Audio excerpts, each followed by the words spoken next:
The Hand of God by JB Butler. Omolemo hated Tuesdays. Not only were they on the wrong side of the weekend, not that she really got a weekend, but the buses never seemed to run properly on Tuesdays. Or at least never on schedule. That inevitably meant that instead of relaxing on her way home, letting the breeze from an open window wash away the stress of the week's start, she was here, on the side of the highway, walking the 6 kilometers from the shared working space back to her small home. It wasn't the walking in general that bothered her, or even the distance. She had walked most places since she was a little girl. It was this walk. The highway route was loud, dusty, and the air left anyone outside a vehicle coated in a marinade of exhaust, sweat, and refuse that made them wish that they had been born without a nose. Mercifully, a mild breeze was trying its best to push away most of the stench, for now at least. And if all she got was a moment's reprieve, she'd take it. She wasn't alone on her journey along the highway path. Thankfully, all the travelers at this time of day were heading in the same direction, away from the city. The path sat about 3 meters from the highway's edge and was wide enough for 2 people to walk side by side or pass each other without stepping off completely. While it wasn't paved, the hard-packed dirt stayed solid, even into the rainy season. The space between the road and the path was just enough for a car to pull over without blocking traffic. While generally convenient, this also meant that if a strange vehicle decided to stop, there was nowhere to disappear to. Ahead of her, 2 men that were probably her father's age walked side by side, deep in conversation about politics. She caught snippets of their discussion over the road noise, maybe something about the new mayor, but nothing coherent. She could overtake them if she wanted, but she held back on purpose. Her shoes weren't ideal for speed. Besides, the men's pace was steady enough that she wouldn't lose much time in the long run, and their presence provided an unspoken layer of security. Older company nearby would help dissuade anyone who thought a young woman walking alone might be worth noticing. Glancing back, she checked the path behind her. The next closest person was still at least half a kilometer away. A woman, from what Omolemo could tell, though she was too far to gauge her age.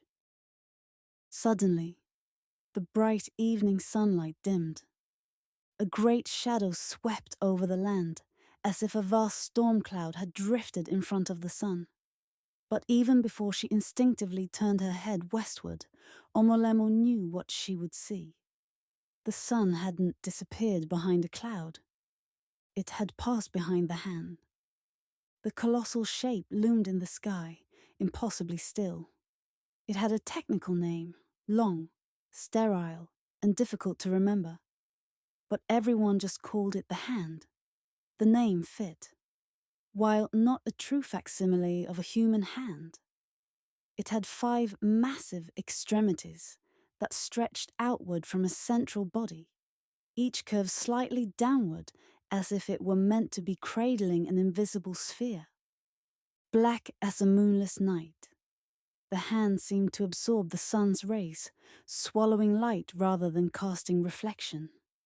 As a child, when its study had dominated every conversation, Omolemo could remember being told by her mother that its surface was smooth, matte, and made from something that didn't exist on the periodic table of elements. Scientists had tried to break through it with every destructive force they could muster. Not a single scratch. There had been talk once of even detonating a nuclear blast against its skin. Thankfully, saner minds had prevailed before that idea became a reality. When they measured it, scientists determined that the hand covered roughly 800 square kilometers, larger than New York City. For most of her childhood, the hand had been the subject of conversation, drawing people from every corner of the world. Some called it the hand of an old god. Others believed it was a spaceship, proof of travelers from the stars. Many claimed it had answered humanity's oldest question: are we alone? And yet, because it had done nothing but remain, silent, motionless, indifferent, there were still those who argued that it proved nothing at all. Omolemo's family had once lived beneath its shadow.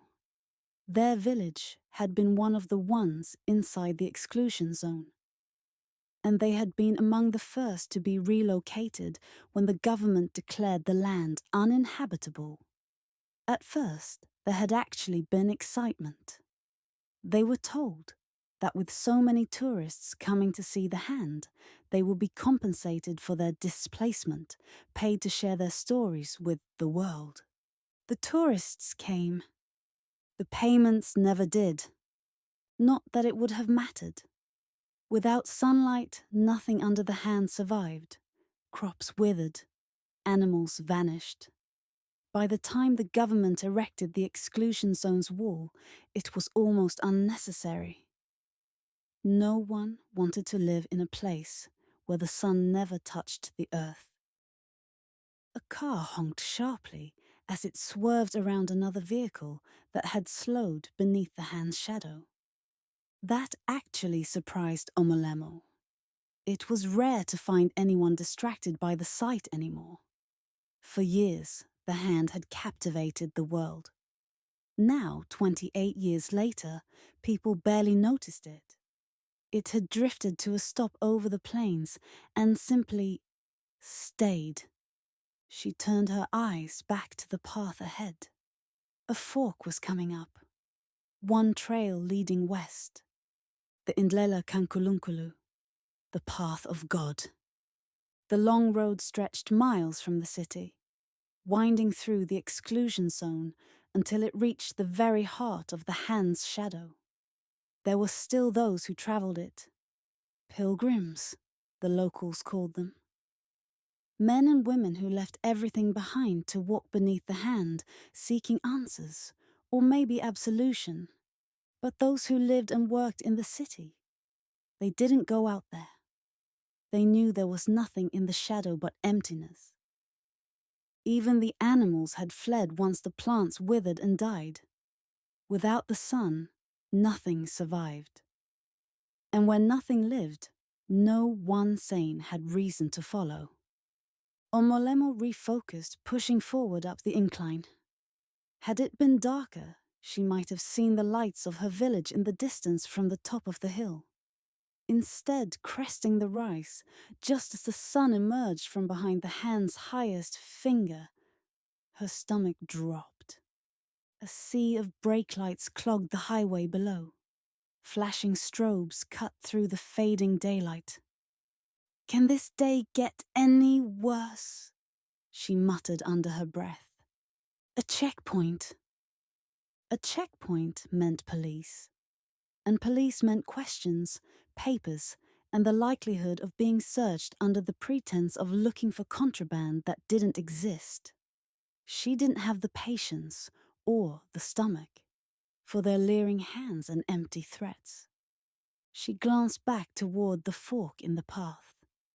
Then, sparing one last look at the hand on the horizon, she turned and started walking toward the path less traveled.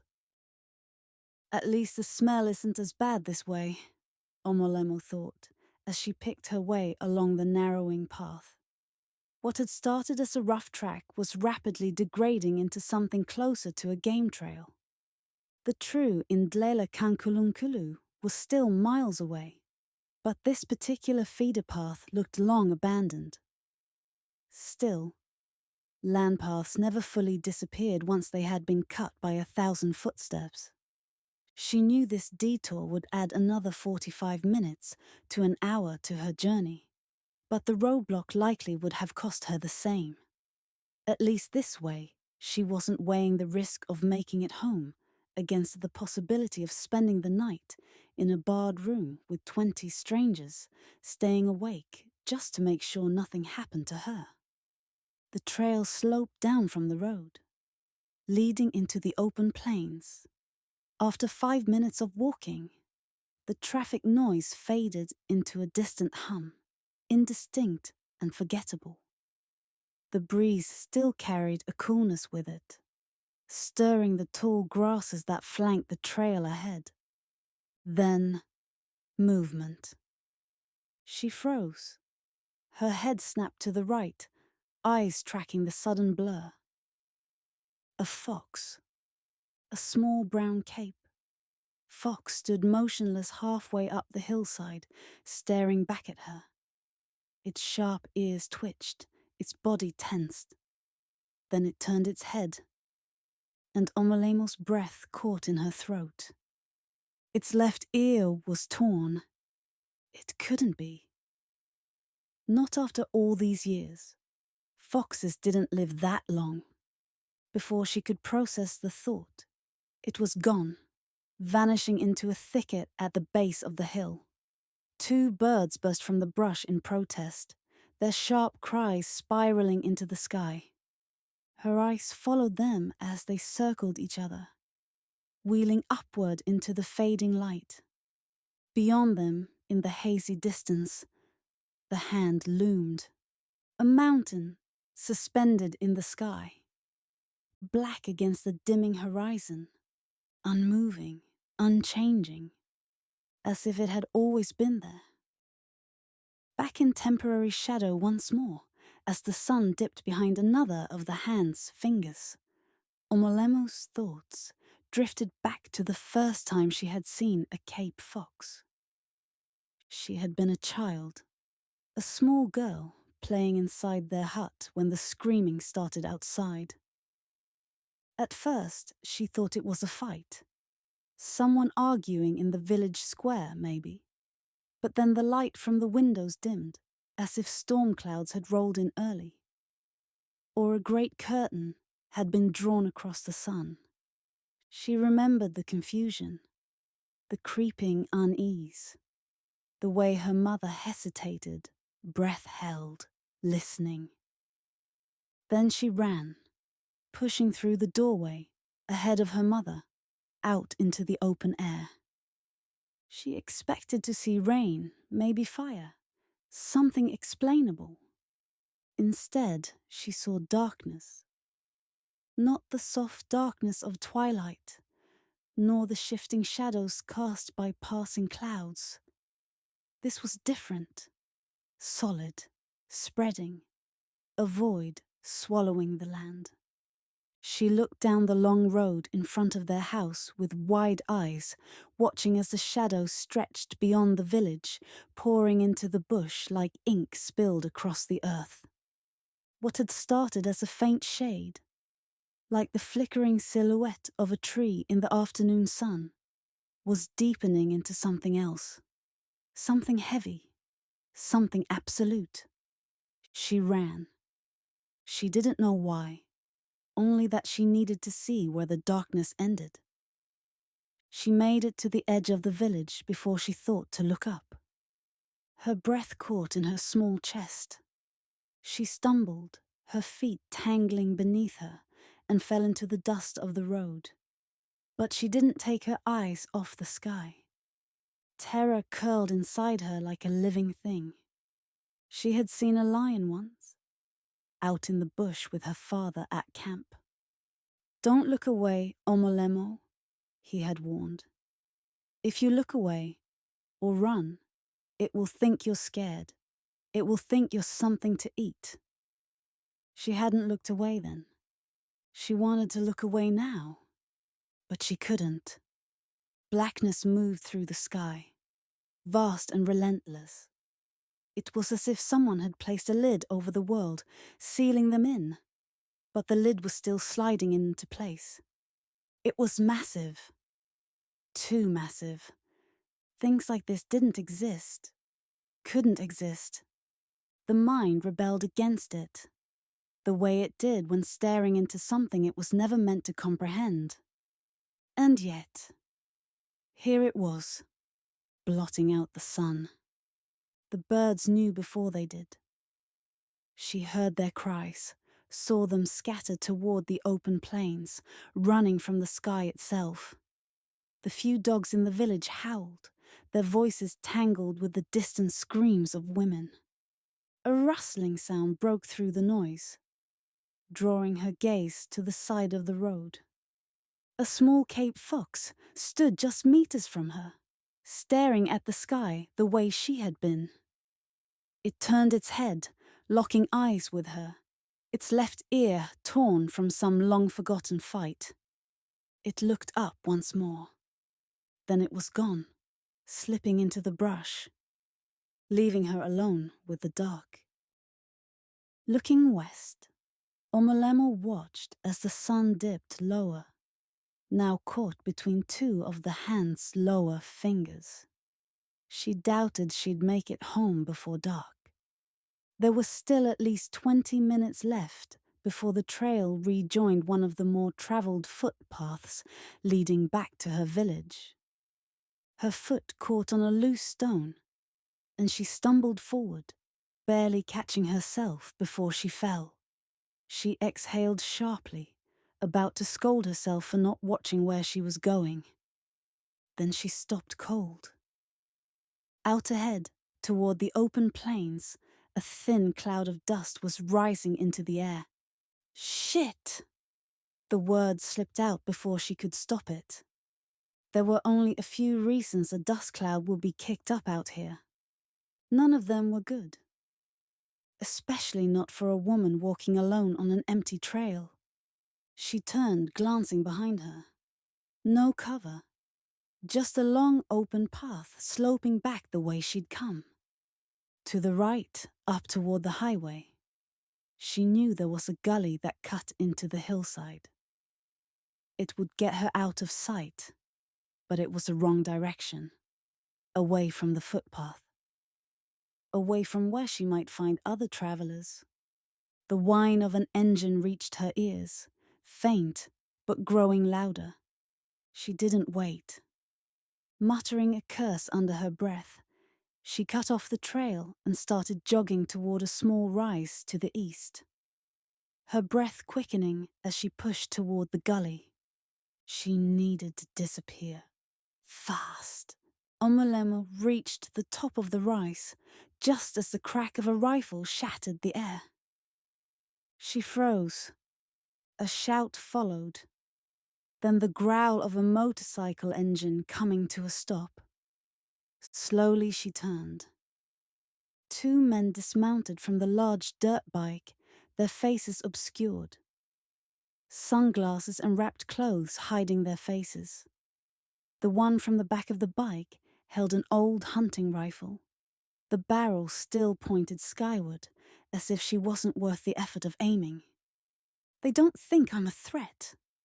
The first man, the one in front, stepped forward slightly. His voice was deep, laced with a Zimbabwean accent. What is someone like you doing out here in the bush, so far from home? Omolemo swallowed the dryness in her throat. Confidence. Confidence. I'm just heading home, she said, keeping her voice steady. Back home, yeah? The man echoed, the hint of a smirk in his tone. Well, why don't we give you a ride? It's not safe to be out here alone. There are... He glanced back at his companion, and though she couldn't see his face, she knew he was smiling. Dangerous creatures in these parts. Omolemo forced a polite smile. Oh, I'll be fine. It's just a short way to the main road. Still, the man mused, looking her up and down. I think you should come with us. We wouldn't want anything bad to happen to you out here. He stepped forward. She glanced behind her, down into the gully. The dry riverbed lay just below. If she was fast. "I said you will come with us." The man's voice snapped like a whip, all pretense of charm gone. Omolemo turned back to face them. "Sure," she said. "I'll come with you. I'd appreciate the escort." She started walking toward them, buying herself seconds to think. The first man's eyes followed her movements. Behind him, the second man turned to restart the bike. Then, a flash of movement. A small grey blur shot out from behind a bush, darting toward the gully. It crossed her path, streaking between her and the men. The first man's head snapped down, startled. Omolemo didn't hesitate. She launched forward, slamming her shoulder into his chest with everything she had. She hit hard, rebounding awkwardly, nearly losing her footing. But he wasn't expecting it. He stumbled back, arms flailing, and tripped. The second man, hearing the commotion, pivoted, raising his rifle. Too late. The first man crashed into him. They toppled backward, slamming into the bike. The motorcycle lurched sideways, sand spraying as it tipped over, dragging both men down with it. The rifle went off. A sharp crack, followed by a spray of blood. Omolemo didn't wait to see whose it was. She turned and ran, bolted back up the rise, heart hammering, lungs burning, and threw herself over the edge into the gully below. Omolemo was falling. Loose rocks tumbled around her, sliding down the slope in a cascade of dust and gravel. She flailed, reaching out to grab anything that might slow her descent. Nothing. Then, wham! She hit hard. The impact jarred through her body, knocking the breath from her lungs. Her left arm bent awkwardly beneath her, and a searing pain shot up from her wrist, sharp and unrelenting. For a moment, she could only lie there, her breath ragged, her vision blurred with tears she refused to shed. She had always thought of herself as strong, but this made her want to curl up in the dirt and sob. She needed to move, but gods, it hurt. Just for a moment, she let herself imagine lying here until someone found her, until they picked her up, carried her home. Someone will find you. Her stomach turned, not someone, them. Her pulse roared in her ears. She had to move. Now, biting back a cry, she forced herself onto her knees, cradling her left arm against her chest, gasping as the pain threatened to pull her back down. She planted her right foot, trying to stand. The sound of shifting rocks made her head snap up. One of the men was already coming down the slope. His face was bare now, his cloth mask gone, revealing a twisted snarl. Adrenaline hit her like a wave. Omolemo shoved herself up, turned, sprinted toward the dry riverbed 5 meters away. Pain lanced up her right leg. Her ankle buckled. She stumbled and went down again, barely breaking her fall with her good arm. Laughter echoed off the gully walls. She twisted, glancing around. More figures emerged from behind the larger rocks on the far side of the gully. They had been waiting for her. The 2 men on the bike hadn't been chasing her away. They had been herding her here. Her heart pounded, panic clawing at her throat. Behind her, the second man reached the base of the slope, his rifle no longer aimed at the sky. Omolemo pushed herself up again, staggering toward the riverbed. Maybe if she made it to the flat, she could... What? Run? I always told Tembo not to take his eyes off the prize. The man behind her called out, his voice loud, mocking. He always got distracted. He barked out a laugh, then spat into the dirt. She was almost there, just a few more steps. Maybe I should thank you, he mused, his voice closer now. Too close. One less mouth to feed. One less share to give out. Laughter erupted from the men on the far hill.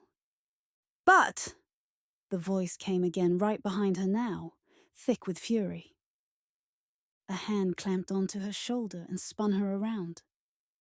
That stumble broke my fucking nose, you bitch. She barely had time to see the rifle butt swinging toward her face.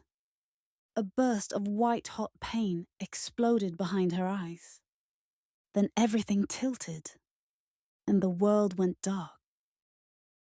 Blood! She tasted it in her mouth, thick and metallic. It ran down her throat, choking her. Her vision swam, her head ringing, her body screaming in pain. She tried to crawl toward the riverbank, but as soon as she put weight on her left arm, agony lanced through her, forcing a sharp gasp from her lips. The laughter was gone. She thought she heard rocks tumbling down the hillside. Then hands. Someone grabbed her foot. She kicked weakly, but there was no strength left in her. Through the haze of pain and fear, she saw them. 3 more men closing in, their movements purposeful, predatory. No! Not this way. Not like this. Tears blurred her already unsteady vision. The man holding her legs dropped down onto his knees, straddling her. She tried to sit up, to fight, to do anything. She forced herself up, swinging at him with her right hand. He caught it easily, smiled with a bloody grin. I like the ones with fight in them, he sneered, his bloody mouth twisting into a grin. Then, with casual cruelty, he wrenched her own fist back, slamming it into her face. White-hot pain exploded behind her eyes. The men around her laughed. Then his hand was at her top, fingers curling in the fabric. Not like this. Omolemo screamed. A scream of terror, of rage, of desperation. A scream that she knew, with chilling certainty, would be her last. And then, the sky screamed back. A sound, vast and impossible, deeper than thunder, primal, like the sky itself was groaning under some impossible weight. It rolled through the air, through the ground. The very riverbed trembled with a force that felt as if the earth itself was splitting at the seams. Then wind, not a gust, not a storm. A single breath, vast and unfathomable, howling through the gully, stripping dust and sand from the ground, tearing at loose cloth and exposed skin. It roared through the canyon like the exhalation of a god, an unseen titan roused from its slumber. Then, silence. High above, a small Cape fox poked its head over the ridge, ears flicking back and forth. It peered down into the dry bed below. Its torn left ear twitched, listening. There was nothing. Nothing where the men had stood. Nothing where the girl had laid in the dirt. Only rock, orange sand, and the whisper of the dying wind. It turned as a bird wheeled overhead, cutting across the twilight sky. The fox watched it for a moment, then turned back toward the plains and trotted away. Behind it, the sky stretched vast and empty, the light of the setting sun unmarred. empty, unbroken.